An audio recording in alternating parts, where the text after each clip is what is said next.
ልክ እንደ ትናንትና ዛሬም የቀን ተግባርን ሰርተህ ቤትህ ገባህ እንበል።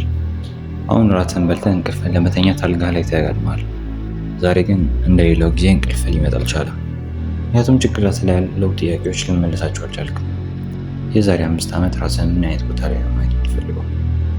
አሁን እየሰራህ ያለው ስራ ራስህን ማየት የምትፈልገው ቦታ ደርሰሃል? ቤተሰቦችህ በአንተ እድሜ እያሉ ምን ያደርጉ ነበር? አንተ እስካሁን ምን ያህል ጊዜ አባክነሃል? ከዚህ በኋላስ ምን ያህል ጊዜ ይቀራል?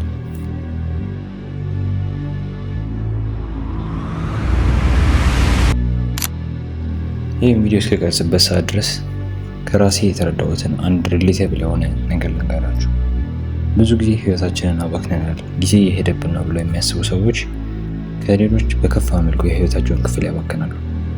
ይህ የሚሆነው ግን ሰነፍ ስለሆኑ ወይም ነገሮችን ችላ ስለሚሉ አይደለም። ከእነዚህ ሰዎች እኔም በእነሱ በኩል እመደባለሁ።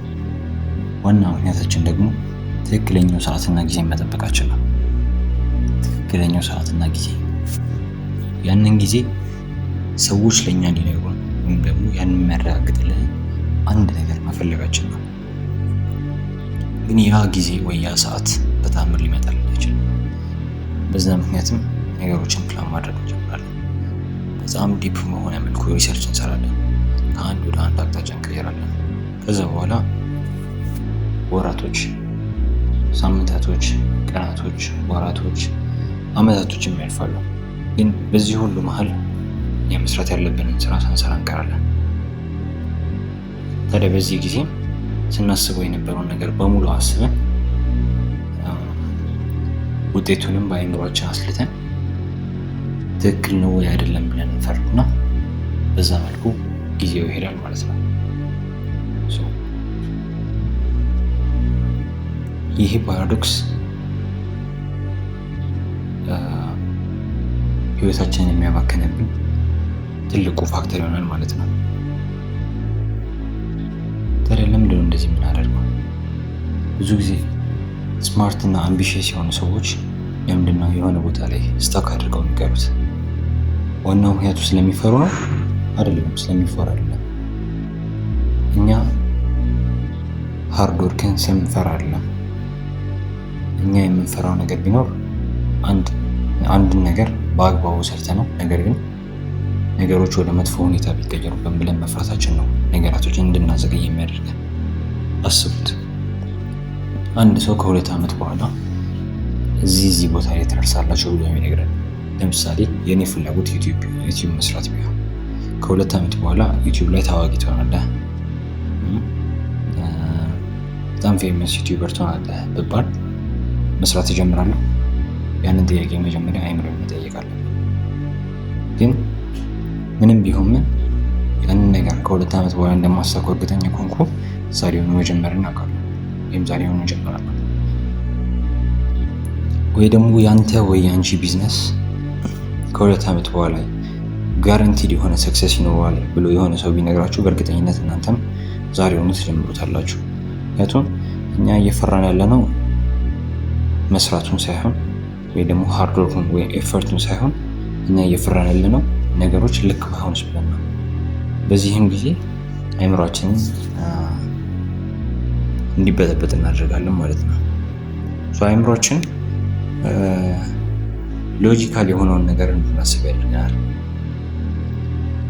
ነገራቶችን ሪሰርች እንድንሰራባቸው፣ ሞር ኦፕሽኖችን እንድንፈልግ፣ ሞር የሆነ ፕላኒንግ እንዲኖረን ያደርጋል። ምክንያቱም ዋናው የዛ ዓላማ ደግሞ ጋራንቲድ የሆነውን ነገር ማግኘት ስለሆነ ማለት ነው። ግን ዋናው ችግር እዚህ ጋር ነው። በምንም ነገር ላይ ጋራንቲ የሆነ ነገር አይኖርም።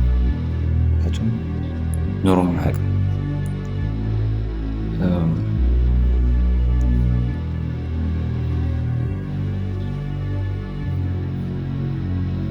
ታዲያ ዝም ብለን ያንን ጋራንቲ ነገር በአይምሯችን ብናሰላስለው ማግኘታችን እንደማናገኘው የምናውቀውን ዝም ብለን እንፈልገዋለን። በዛ ሂደትም መፍራት እንጀምራለን። ያ ፍርሃት ፕሮዳክቲቭ ማስክ ይባላል። በዛ በፕሮዳክቲቭ ማስክ ስር ሆነን ነገራቶችን በአይምሯችን አሰላስለን ጨርሰን በሰክሰሱም ጠግበን በፍርሃቱም ፈርተን ነገራቶችን ሳንጨርሳቸው ወይ ደግሞ ሳንጀምራቸው እንተዋቻለን ማለት ነው። አንድ ነገር ላሳያችሁ። ሁለት ሰዎችን ኢማጅን አድርጉ። አንድ አይነት እድሜ ያላቸው፣ አንድ አይነት ግብ ያላቸው እና ደግሞ አንድ አይነት ስታርቲንግ ፖይንት ያላቸው ናቸው ብለን እናስብ። የመጀመሪያው ሰው ለመጀመሪያ ያስባል። ለምሳሌ በእኔ ኬዝ ብንወስደው ዩቲዩብን አንድ ሰው ይጀምረዋል። ወይም ደግሞ በእናንተ ኬዝ ብንወስደው ደግሞ ቢዝነሱን ይጀምራል። ወይም ደግሞ የመጀመሪያውን ስቴፕ ይራመደዋል። ከዛ አመታት ያልፋሉ። አልተሳካም ብል በጣም ተጨንቀዋል። በጣም ጊዜያቸውን አሳልፈውበታል፣ አባክነውበታል፣ ስትራግል አድርገዋል፣ ወድቀዋል፣ ተነስተዋል፣ በአጭሩ ተቀጭተው ሊሆን ይችላል። ሁለተኛው ሰው ደግሞ አለ ትክክለኛውን ጊዜና ሰዓት ሲጠብቅ የነበረው ቢዝነሳቸውን ለመጀመር ወይ ዩቲዩባቸውን ለመክፈት ፕላን ያደርጋል። በሱ መንገድ ላይ ያሉትን ሌሎች ሰዎች ያያል።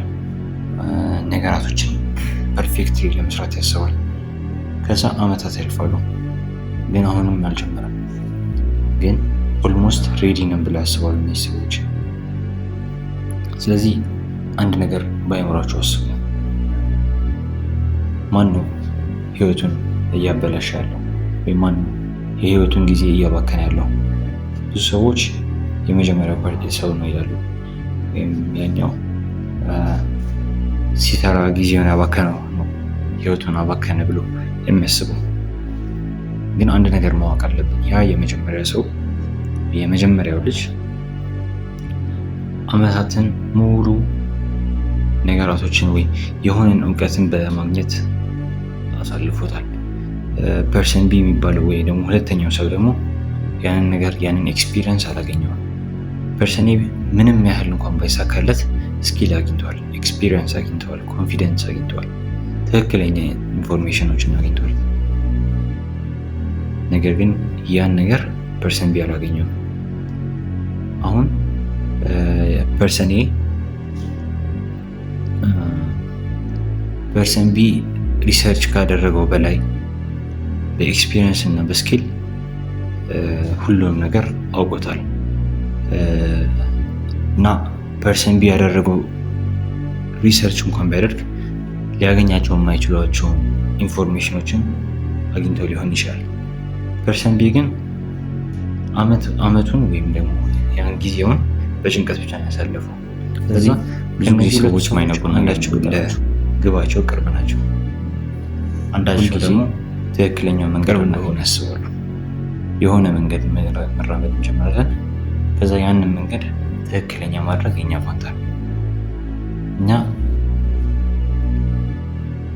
ለሆነ ነገር ትክክለኛ መልስ ይኖራል ብለን እያሰብን ያደግነው። ላይክ ረጅም ጊዜ ካሰብን፣ ረጅም ጊዜ ሪሰርች ከሰራን፣ በደንብ ከጠበቅን፣ ትክክለኛ ጊዜና ሰዓትን ከጠበቅን ያን ግባችን ክሊርሊ እናገኘዋለን ብለን እናስባለን። ግን አንድ ነገር ላይ ሁልጊዜ የምናደንቃቸው ሰዎች ለምሳሌ ዶክተሮች ለሕክምና ትምህርት የተወለዱ አይደሉም። ወይ ደግሞ አርቲስቶች ለአርት ስራ ወይም ደግሞ ለጥበብ ስራ ተብሎ የተወለዱ ሰዎች አይደሉም። ያንን ነገር እርግጠኛ ሆነው ወይም ይሳካልናል ብለው አይደለም የጀመሩት። በአንድ ነገር ነው የጀመሩት፣ እሱም ዲሲሽን ነው። ከዛ በኋላ ነው ግልጽ እየሆንላቸው ይመጣው። አንድን ነገር ሲሰሩ ሌላኛው ነገር ግልጽ ይሆናል፣ ሁለተኛ ሲሰሩ ሶስተኛው ነገር ግልጽ ይሆናል። በዛ መልኩ ነው ስራቸውን ወይም አይምሯቸውን እያዳበሩ የሚመጡት። ኮሚትመንት ደግሞ አላማችሁን ካገኛችሁ በኋላ የምታገኙት ሽልማት አይደለም። ኮሚትመንት እራሳችሁ የምትፈልጉት ነገር ነው።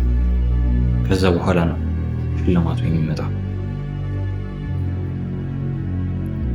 ህይወት እኔ እንደተረዳሁት ቾይዝ ያላት ነገር አለች፣ ወይ ምርጫ ወይ እንደዚህ ኤቢሲዲ ብለን የምንመርጠው ነገር አይደለም። አንደኛው ልክ ሆኖ የቀሩት ልክ ያልሆኑ ነገር እንደዛ አይደለም። ህይወት ሞር ላይክ በጨለማ ላይ ያለ አስፋልት እንደሆነ አስቡት። ምንም ነገር አይታያችሁም። ግን